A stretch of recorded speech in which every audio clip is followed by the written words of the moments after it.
All right, so what if I told you that you're way too hard on the 2025 LA Rams? I understand some people might hear that and say, homer, immediate homer. And I understand where you're coming from. But have you looked around the NFL? Have you looked at the fact the Kansas City Chiefs are 3-3? The Lions, who everybody crowned as the number one team in the power rankings, they actually were outplayed significantly by the Kansas City Chiefs. Did you notice how the Eagles have now lost 2 straight? They looked horrendous against the Giants. They lost to a rookie quarterback. Have you noticed that? Did you notice that the Broncos, who everybody wanted to jump on the bandwagon for being the Eagles, barely beat the Jets? Did you notice that the 49ers have lost Fred Warner and Nick Bosa and so forth? And while they've been impressive and they've found ways to win, they were outplayed by Tampa. But Tampa almost lost to the Jets. Tampa had literally down to the final play to beat the Texans. And Tampa barely managed to beat the Falcons. So who's good? Who's bad? The Bills lost to the Patriots. The Patriots lost to the the Raiders. Who's good in this league? Well, that's the thing. Week 6 is in the books almost. We're on to week 7. The Rams will play the Jacksonville Jaguars, who beat the Kansas City Chiefs, but then lost convincingly, in my opinion, regardless of the outcome and the score and all of that. The Seahawks controlled the entire game, but the Seahawks lost to the 49ers, and the Seahawks lost to the Buccaneers, but the Seahawks beat the Steelers, who have only lost 1 game this year, and the Browns beat the Packers. Do you see where I'm getting at? There's a lot of different parts. Before we get into it, be sure to like, subscribe, and comment. Also, be sure to follow me on all socials at JK Bogan and check out today's sponsor.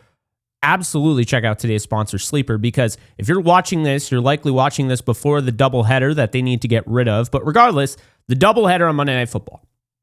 So, to give yourself some sort of rooting interest, and obviously you have a rooting interest if you're a Rams fan, you're rooting for the Bills tonight. That's not really hard to figure out. But if you're wondering who to root for between the Bears and the Commanders, or maybe a certain player, well, why don't you put up your money where your mouth is? 100 extra cash tonight and moving forward on Daily Fantasy. Use the code JKB to get a 100% match up to $100 on your first deposit using that code JKB over on Sleeper. The link is in the description below. And be sure to get your $20 free entry on Sleeper. No deposit needed. Again, use the code JKB at signup. So guys, that brings me to this point. I've seen it in the comments section. Jake, don't use other teams to make the Rams look good. Don't use other teams to excuse the Rams. Fine. So let's just use the Rams, for instance. The Rams, according to PFF, are the number 1 team in football. Kind of along the lines of what I've been saying. They're the second offensive team. They're first in pass offense. They're 28th in pass blocking. They're third in receiving. They're 23rd in rushing. They're second in run blocking. They're third in defense. They're fourth in run defense. They're sixth in tackling. They're fifth in pass rush. They're fifth in coverage and tied for 30th in special teams. So I want to go through each one of these and we'll do it quick. First off, they are the best team in football. Are they the best team in football right now? I don't know. But they are, at the end of the day, they will be the best team at the end of the year. And I do have literally no doubt in my mind that as long as health is permitting, and I mean fair, right? We're talking they don't lose Puka Nacua for the year or anything like that. They don't lose Stafford. This team is winning the Super Bowl. I've been saying this. I'm sticking by it. I feel very confident in it. They will be hoisting the Lombardi Trophy, and that'll be the funniest thing ever because it'll be on the 49ers field. That said, they are, in my opinion, the most talented team. They have the best coaching staff. They have the most depth. They're the best team. Second, offense. This speaks volumes. Now, I understand PFF is not the Bible here. It's just not. And there are some things I absolutely disagree with. But I kind of agree. Their offense moves the ball at will. Who stops the Rams' offense? The Rams in the red zone with poor play calling and poor execution. That's what happens. Fumbles for, Blake Corum, a Kyron Williams, drops by Devontae Adams, Jordan Whittington. That is what stalls this offense. The offense is moving perfectly right now with Matthew Stafford, who should be the MVP favorite, quarterbacking a 4-2 team that, as I mentioned earlier, 28th in pass blocking grade. He hasn't had a lot of time to get rid of the football, and he's still been sensational. They're the first pass offense. That's what I see. That's what I see. Adams, Puka, both in the top 10. Puka obviously is going to fall a little bit because he's probably going to miss some time. What I was so impressed with after watching the tape, and I'm going to have a separate video for that, as you guys know, what I learned from the game. But what I was so impressed with was how essentially not having Tutu Atwell definitely put a wrench in their plans. You could see moments in the game where Tutu Atwell's presence was needed. But then losing Puka Nacua in the middle of the game like that, and then being able to kind of get through it and find ways to win. This was not an easy game. The Ravens have more talent than advertised. They got healthier, as I said, in the secondary than they were against the Texans. I said the Rams were never going to put up 42 against this team. They went out and they got Alohi Gilman. They went out and they addressed safety, but they also got Marlon Humphrey back this week, and they also got Kyle Hamilton back this week. So, speaking of the 28th pass blocking offense, gotta say, I was really impressed with what I saw from them, and this is a really good sign. Steve Avila was sensational, okay? And Warren McClendon Jr., with the help of his friends, obviously some chips here and there, very similar to a Bobby Evans on national television against Khalil Mack. Hey, they looked really good. Only allowed 3 pressures, the offensive line did. They're third in receiving. This isn't a shock. If you watch them, this isn't a shock. What's a shock is how little the tight end usage has been, and guess what? They got Tyler Higbee going. Terrence Ferguson played a career high snaps this year. That's good, 17. We'll get more into that in another video, but good. 23rd rushing. Now, I have always been under the feeling and the belief that they don't grade Kyren Williams correctly. PFF has always given Kyren Williams bad pass protection grades and things like that, and I'm just kind of like, there's no way you watch that rep and you gave Kyren Williams a bad grade. Be that as it may, 23rd in rushing, they don't run the ball enough. And, I think obviously with the second team in the league in run blocking grade, they probably should. So there's that. Third in defense. The third defense.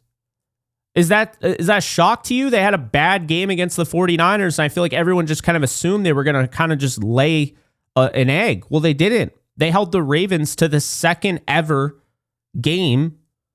Second fewest points in a game in Baltimore in franchise history. This was only, I believe, the third time where the Rams had allowed 3 points or fewer in the Sean McVay era. This was fantastic. This was dominance. Could the Ravens have scored a touchdown on the goal line stand? Absolutely, but they didn't. Could they have kicked a field goal? Absolutely, but they didn't. That right there, that stop right before the half showed you the heart that this defense has. And by the way, speaking of heart, they've been a huge piece of this defense. The heart and soul of the defense has been the run defense. Poona Ford edition, Nate Landman. These guys have been so key and critical, and it's why they're rated the 4th run defense in the league. I know they gave up, carries to Derrick Henry, but they held CMC in check. They held Saquon Barkley in check, and they did the best they could against Jonathan Taylor, who right now looks like the best running back in the National Football League. They're 6th in tackling.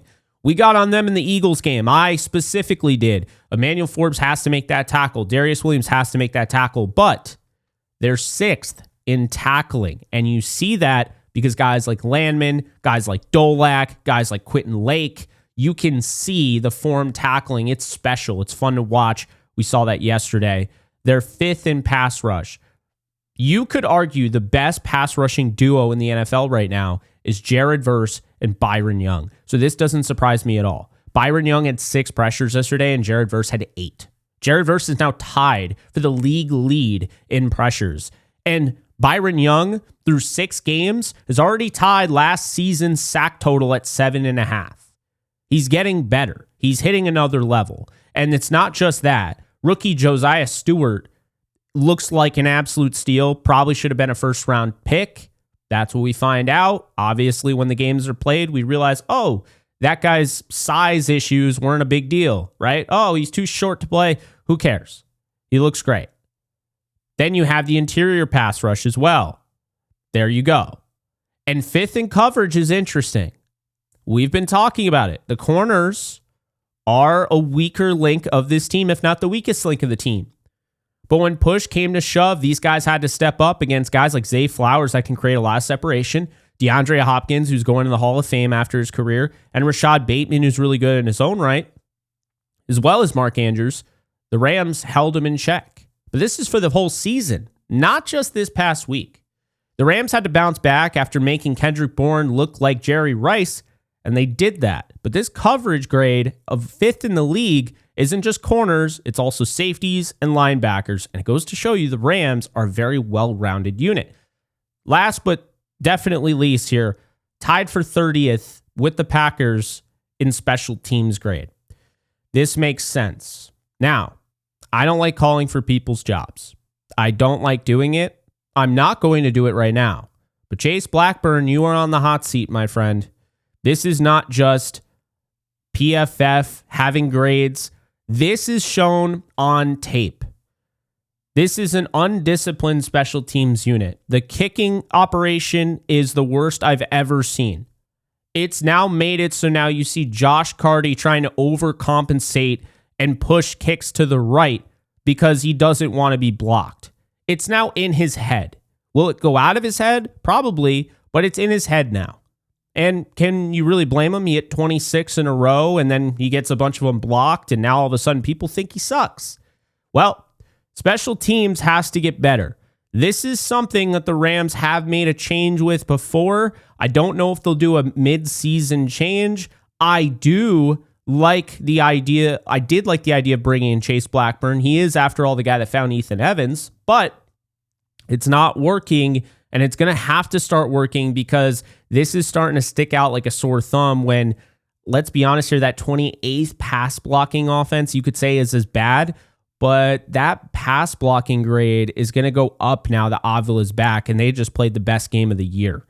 The special teams grade being tied for 30th, that feels on brand. They've struggled. They've given up some big plays on the kickoff and on the punt. They've had the kicking operation issue. They've had penalties, key and critical penalties that have erased good returns. They had a penalty that erased a turnover, so a takeaway rather. It hasn't been great. So we'll see what ends up happening there. But the purpose of this video is to just show you, remind you, this Rams team, as frustrated as you are, they lost to the 49ers. As frustrated as you are, they lost to the Eagles. As frustrating as this team can be, as frustrating as the red zone operation is, one of the best teams in football. Okay? They're not going anywhere. Even if Puka Nacua misses a significant amount of time, this team still has so much talent, they're going to figure it out.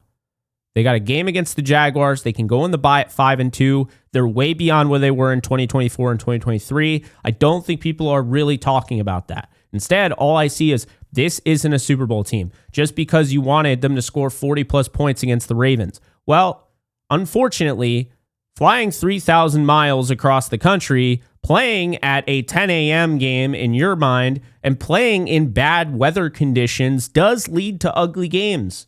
But, and you're going to find out in the next video, I truthfully came away feeling better about this game. After watching all 22, I feel better about this team than I did. And I feel like they're trending upwards. And there's a lot of signs that this team is doing things that other teams simply don't do. And the coaching staff is doing some other things that other teams simply don't do. And they're being open to letting guys like Sean Dolak and Warren McClendon Jr. and Terrence Ferguson actually be a part of it instead of just redshirting young players and not giving them opportunities. I am really inspired by the way the Rams played on Sunday. Do I wish they had more points? Sure. But the name of the game isn't just to score like it's Alabama versus the Citadel. Okay? That might help you in the power rankings, but look at what happened in the power rankings. The Lions put up 52 on the Bears. Does anybody care anymore? Probably not, because they were outplayed by the only two teams that are good that they played. So there you go. It's not just college football. It's not just run up the score. The name of the game is to win the game. And the Rams have done that 4 out of 6 times. And the other 2 times that they lost, it came down to an overtime, last play of the game type of scenario, and it came down to a blocked kick. There you go. That's the LA Rams in 2025. Stupid mistakes are the reason they're not 6-0, but they are so good that even though they have the stupid mistakes earlier in the season that they normally clean up by the second half of the year, they're 4-2.